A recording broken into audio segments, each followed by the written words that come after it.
What's going on, guys? Ryan O'Toole back here again, giving you guys another ranking. If you guys are new here, feel free to click that subscribe button and that bell notification icon for more reviews, reactions, rankings, and more movie content. With the release of Dune, Denis Villeneuve's newest film, finally hitting theaters this weekend, it's time for me to give you guys my official ranking for Denis Villeneuve's films from worst to best. Denis Villeneuve is one of the greatest filmmakers working today of this modern era, and his newest film, Dune, just absolutely proves that.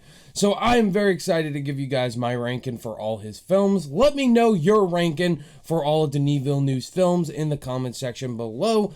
If you haven't seen all of them, that's fine. Just list off the ones you have seen, or if you haven't seen Dune, let's talk about it in the comment section below. Before I get into the ranking, I could not get into every single one of Denis Villeneuve's films because there are some of his films that are very hard to gain access to watch, including August 32nd on Earth and Maelstrom. Could not get those watched in preparation for this ranking, I'm sorry, just very hard to find access to those. Keep in mind, guys, this is my personal ranking for Denis Villeneuve's films. We're gonna have completely different lists. He has so many great films out there that people love or hate or find overrated. If you find that about my list, that's fine. Do it in a respectful manner. I will respect your list, respect my list. That's what film criticism is all about. So without further ado, guys, let's get into the ranking.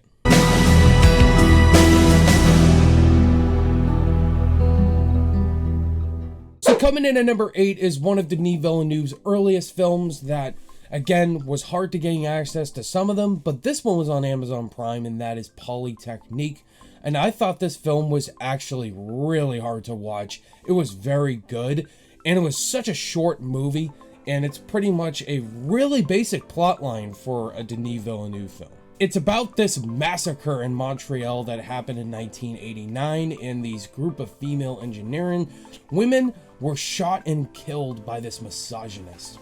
And I just think that was a very simple plotline, and I thought the movie was very good. I thought all the performances were very realistic, especially in this time period. Now, why would this be my least favorite of his films?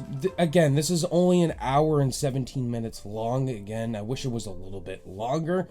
And for the amount of time that this movie was, it still left some sort of impact on me. So for this Denis Villeneuve ranking, every single one of his films I've seen has left an impact on me. And this one was really depressing, but just realistic. Je sais que c'est très inhabituel, mais ta mère était pas folle, Jeanne.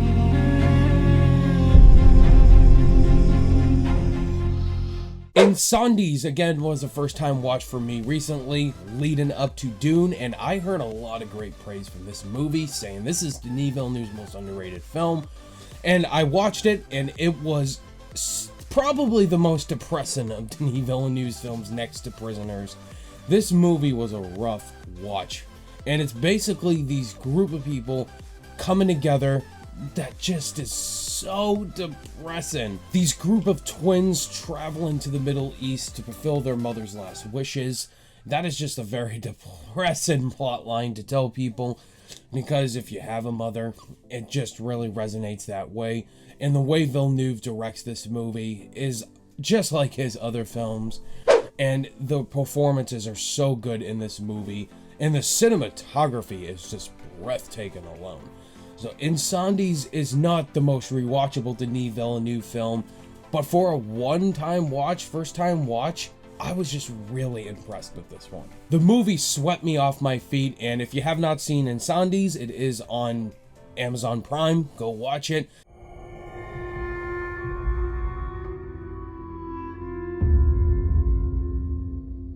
Enemy is such a simple plotline, but the execution is very confusing on first time watch.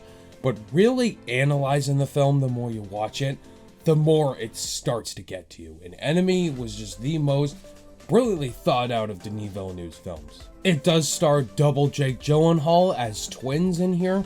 You really understand both differences between both characters. One is just really depressed, and one is obviously great all around. But the more you watch the film, the more you understand where the film is going. And pretty much the ending shot with that spider has had great film discourse and discussion over the years, and it really represents toxic masculinity and just not achieving what you wanted to achieve. And Jake Gyllenhaal, I think this is one of his best performances that don't get talked about enough. So Jake Gyllenhaal is just amazing in here, and just the symbolism of this movie really speaks volumes the more you revisited it. It's time.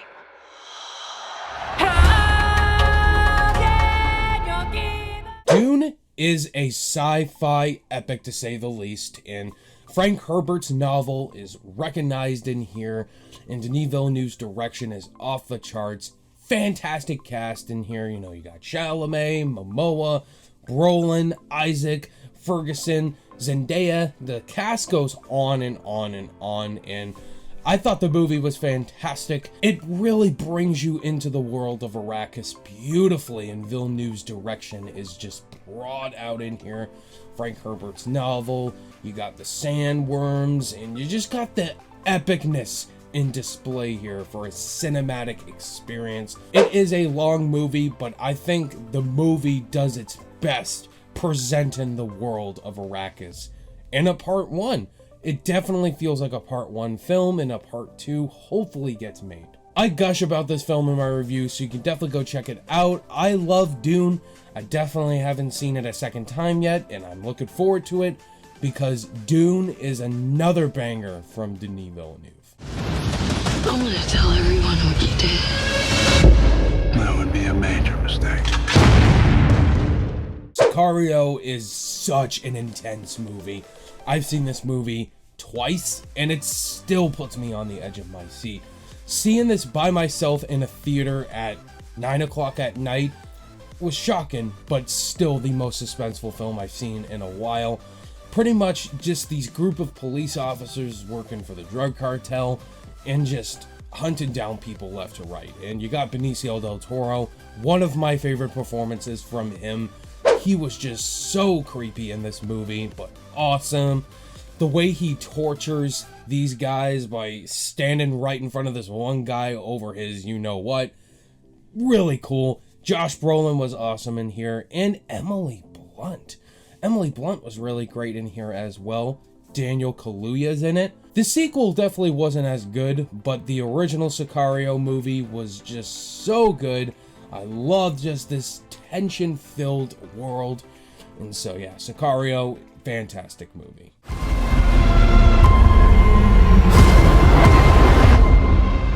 Arrival, probably just the most grand Denis Villeneuve film. Just this is the prize-winning film right here. Just a sci-fi epic, and this got Denis Villeneuve his first film to get nominated for Best Picture. Arrival's a simple alien invasion story. These aliens come to Earth, and these people discover it. You got Amy Adams' character, Jeremy Renner, Forrest Whitaker, all coming together, seeing this alien ship, and it spawned a lot of alien ships around the world. And Amy Adams, the fact that she did not even get nominated for Best Actress is just baffling to me, because she was my favorite performance of that year. Fantastic from Amy Adams, which is kind of rare, because usually she's not in the best of films, but she's fantastic in them. Jeremy Renner's also great. Forrest Whitaker never disappoints. And Johan Johansson's score is great. Rest in peace. He was an amazing composer. And I know this is a love film by a lot of people, but there are just two more Villeneuve films that I love more personally. But Arrival, oh man, it's so good. I know you know where they are. Where's my daughter? Prisoners, this is a masterpiece. Flat out masterpiece. The first Denis Villeneuve film I watched because of Chris Stuckman. Shout out to Chris Stuckman. Story pretty much, Hugh Jackman plays this father, Terrence Howard plays another father, and their daughters go missing. And a lot of people think in this movie that Paul Dano's character did it, and Jake Gyllenhaal is the detective, pretty much trying to figure out the case, who kidnapped their daughters. And it is such a depressing watch. Prisoners is such a dark film. but fantastic performance-wise by Hugh Jackman. The fact that he did not get nominated still baffles me. He was my favorite acted performance of 2013, even over Leo. Just Hugh Jackman, this is the best performance I've seen from Hugh Jackman, even slightly over Logan. Paul Dano is so creepy in this movie. I can see why he got cast as the Riddler in Batman, because this dude looks so creepy, but he's so good in here. He's just terrified of Hugh Jackman's character. That scene where Hugh Jackman is torturing him, "Where is my daughter?" It is the saddest, most depressing scene I've ever seen. The future of the species is finally unearthed.